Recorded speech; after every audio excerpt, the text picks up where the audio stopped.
following the Mark Williams trade falling through, and no, I'm not joking about that, it's now been voided, rescinded, vetoed, whatever you want to call it, following a failed physical exam by Mark Williams. Apparently there was multiple issues with him, not related to his back, which was previously reported, but enough for the Lakers to not make the trade and actually veto the trade. So Dalton Knecht and Cam Reddish will now be coming back to their team, and Mark Williams will now be heading back to Charlotte. And with that in mind here, the Lakers need a center again. They're back down to Jackson Hayes at center, Christian Wood who's currently hurt, Maxi Kleber who's also currently hurt, then two-way contracts being Christian Koloko and Trey Jemison. And well, that's simply not enough. So with that in mind here, we're likely looking at waiving a player, then looking to the buyout market, or currently the free agent market to pick up more center depth for their team. And yes, if they do hope to or plan to sign somebody, they do have to waive somebody from their team first. At the moment, they have a completely full 15-man roster, so they gotta get rid of somebody first. And I think it'll come down to 4 players here, either between Cam Reddish, who even prior to being traded was out of the rotation and likely still will be, or maybe a currently hurt guy like Christian Wood or Maxi Kleber, or maybe Markieff Morris, not really a productive, impactful member of a rotation anymore, so they could pick him as well. But again, between the 4 of Cam Reddish, Christian Wood, Maxi Kleber, or Markieff Morris, they will have to waive one of them first if they hope to sign somebody off the buyout market or the current free agent market. And with all of that in mind here, who could they, or who should they look to pick up for their team? Should it be a buyout candidate that might hit the open market but is not yet available yet? Should they hope for that? Or should they look at a currently available free agent and maybe pick them up right now? We'll talk about that and try to pick out their best target on the open market or one that might hit the open market. And without further ado, let's dive right into it. And I think we'll begin by talking about Daniel Theis because he might not be available for much longer.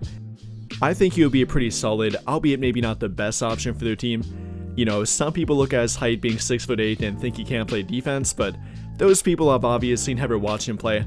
You know, pretty good rim protector, pretty solid switchable defender, and then can knock down the occasional 3-point shot. But again, whether you want him or not, he likely is heading back to Europe according to reports, so probably do have to take him off our list. Apart from Daniel Theis though, there do happen to be other options and a few on the open market, one of which being a former Clipper and a former Laker, that being Bamba. Yes, he did play with their team, albeit only 9 games back in the 2022-23 NBA season. They traded for him and he pretty much immediately got hurt thereafter, but he did play with their team.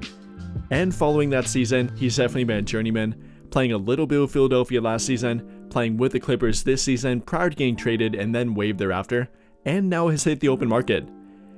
And well, many Laker fans seem to want him back, primarily due to being tall and having a long wingspan, but that does not translate to good defense.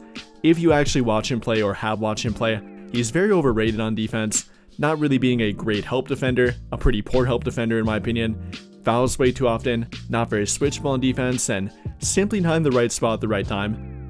And offensively, although he can knock down a 3-point shot, and that might be my favorite part about him, the floor spacing, definitely not a reliable 3-point shooter, shooting 30% from 3 this season, with fairly underwhelming finishing around the rim, and overall not being a reliable or effective player in general, so definitely not my favorite option.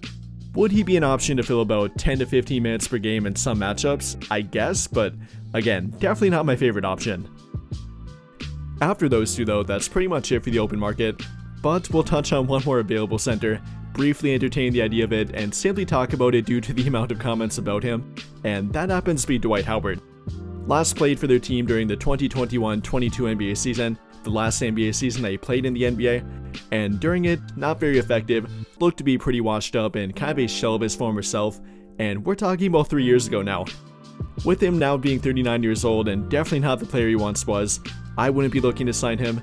You know, maybe he might be effective for 5 to 10 minutes per game in a very occasional matchup, but apart from that, not really a good idea, and not a guy that could play for them on an every game basis, which they do need by the way. So in my opinion, not a good option, but hey, if you want to sign him, more power to you and I respect your opinion. With that being said though, now looking to the buyout market, and quick note on that, they are a first apron team, so they are limited to signing players that previously made under 12.9 million, aka the mid-level exception, meaning they could not sign a guy like Ben Simmons for example, who just did get picked up by the LA Clippers, or a guy like Malcolm Brogdon for example, Bojan Bogdanovic, no one like that made over 12.9 million. And with that quick note out of the way, Now looking to the buyout market, then buyout candidate number 1 happens to be former Laker Larry Nance Jr. Currently playing for the Atlanta Hawks, who really are going nowhere at this point. They don't have their draft pick but appear to be tanking anyways, so I wouldn't be shocked if Larry Nance would ask for a buyout, then hit the open market, and he would be an option for their team. More of a power forward center hybrid, a small ball center, but definitely a very effective small ball center. That's kind of been his primary role, what he does well during the past decade now, and he's really thrived within it. Maybe not the best shot blocker, maybe not the best rim protector in general, he can do it a little bit, but a very effective defender and can defend a multitude of positions, whether it be a center or a power forward or switching onto a small forward or even the occasional guard here and there. He does provide plenty of value on defense. And in my opinion, if he would sign with their team, he would immediately become their best defensive center. So in that regard, he would be a good fit and a good addition to their team. And that's only about defense. Then offensively, a pretty damn good fit here as well. Whether you're talking about being a lob threat, he definitely can be that. Even now at about 31, super athletic yet, and can be a good lob threat, which both Luka Doncic and LeBron love to play with. Luka Doncic kind of needs that around him, so that would be a pretty good fit for him. Then for 3-point shooting and or floor spacing, Larry Nance can do that as well. Currently shooting a career high 45.3% from 3, which is very damn good. I mean, no guarantee that stays that way, but even around 38 to 40% would be very good, especially at small ball center. So between the 3-point shooting, between being a lob threat, and rebounding, not to mention that, pretty good rebounder, and the switchable defense and effective defense, I think he would be a great pick for their team and probably their best addition off the buyout market if he would hit the buyout market. Which again, unfortunately is not guaranteed, but if it would happen, I'd definitely try to sign him if I were them. After him though, we got another power forward center hybrid, and that happens to be Chris Boucher with the Toronto Raptors. Shockingly did not get traded. I mean, maybe they try to keep him, try to resign him, but if he would want to play for a better team, more of a contending team and more of a win now team, then he could hit the buyout market. Currently having a really good season, averaging 10.5 points per game, 4.5 rebounds per game, about half a block per game, and only about 17 minutes per game, then shooting a very good 50.5% from the field and nearly 38% from beyond the arc. So whether you're talking about defense or offense, a very versatile big, one that can play at either power forward or center in a small ball lineup, so that will give them a ton of versatility within their front court, and a guy that could add plenty of value to their front court too. Then to go along with that, he is and can be a lob threat, so he would pretty much check every box to them.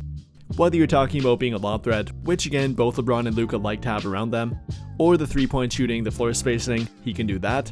Then defensively, be a decent rim protector and a fairly switchable defender, he can pretty much do everything for them. Obviously again can't play center in every matchup, kind of matchup dependent, is a little bit light, a little bit lean, so he can't match up with the bigger centers, but apart from that, I think he'd be a great option for their team, a really good fit for their front court, and a guy that could definitely help out their front court too. Again, obviously no guarantee that he gets waived, probably about 50-50 at best, but if he would, between him and Larry Nance, I definitely would try to get one of them. After those two though, we got a more true center option quote unquote, and that player happens to be Kelly Olynyk. After being traded to the Pelicans, he might hit the open market. I mean, I doubt he wants to stay with a losing team and play with them, probably isn't in their long-term future, so he might work out a contract buyout with them. And if he would, I think he'd be a solid option off the open market. Might not be a lob threat, so that wouldn't be good, but apart from that, would be a solid option for their team. Is a heavier center, a bigger center, so yes, he could play at center full-time, could be a full-time 5 for them, and fill that role for them despite not being the best defender in the world. Not the best rim protector, but apart from that, does find a way to be fairly effective on defense, at least not a liability on defense. Per defensive box plus minus rating, has been a positive defender in every year of his career but one, that being his rookie year, so definitely not a liability on defense despite not being a great defender. Then offensively though, that's where the true value with him would come, definitely in regard to 3-point shooting floor spacing, currently shooting 44.2% from 3 this season, that's very good, being a 37.1% career 3-point shooter. Then on top of that, a very good playmaker, 2.4 assists per game on his career, and that's very good for a center. Last season averaged 4.4 assists per game to only 1.9 turnovers per game, and that's pretty rare for a center. Finding a center that can be a playmaker for you, that you can run some high post action for and be a playmaker around him, run a play around him, that's pretty rare. And they could kind of bring back their offense with Anthony Davis at sometimes with Kelly Olynyk. So in that regard, would be a good option for their team, a good option for their offense. Again, not the best defender, but not a defensive liability, and be a full-time 5 for them in general. Now again, definitely not a guarantee to hit the open market, or to sign with their team off the open market, but if he would, I think he'd be a solid fit for their team, especially offensively. Between the 3-point shooting, the floor spacing, then the playmaking ability, and solid rebounding to go with it, I think he'd be a solid fit despite not being a great defender or a great lob threat. And with that being said, I think that'll pretty much do it for our current options or potential options. And although the Lakers center situation is not great right now, the one big advantage about it is that they don't have a center filling a big role for their team, so they have plenty of minutes to offer a different center on the open market, which might lead to them getting the best option on the open market. And with that in mind here, what do you guys think? Of the currently available options, or the potential options off the buyout market, who do you think would be the best option for the Lakers team? Let me know your thoughts in the comments down below. But I think that'll pretty much do it for this one, and if you enjoyed the video, then I'll greatly appreciate it if you dropped a like, subscribe to the channel if you have not already, and hit that notification bell to never miss out when I upload a video. But as always, thank you for watching and have a great day or night.